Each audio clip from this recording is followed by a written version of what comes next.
4টা দেশের টাকা দুনিয়ার সবচেয়ে বড়, ছোট একটা নিন্দা প্রস্তাব। এই দুরবস্থা কেন?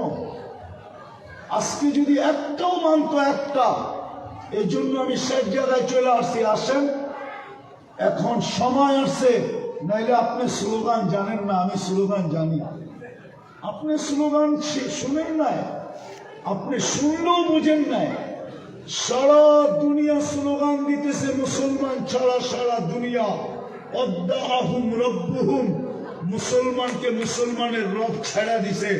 যদি ছেড়া না দিত তাহলে ফিলিস্তিনের মতো জায়গায় 1 বছর যুদ্ধ হয়তো হয় কি করে। আপনি বলবেন এটা বলেন কেন? এটা এই জন্য বলি, ওইখানে তো খলিল ঘুমাইতেছে, ইব্রাহিম খলিলের কবর তো ওইখানে।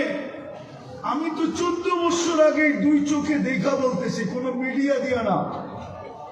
আমি তো 14 বছর আগে গেছি। ইব্রাহিম খলিল তো এখানে ঘুমাইতেছে, মুসা আলাইহিস সালাম তো এখানে ঘুমাইতেছে। 70 জন নবীর কবর চিহ্নিত তো ওইখানে। মুসলমানের প্রথম কেবলা ওইখানে। 1.25 লক্ষ নবীদের সেমিনার মেরাজের রাত্রে বাইতুল মুকাদ্দাসে, ওইখানে 1 বছর যুদ্ধ হয় কি করে?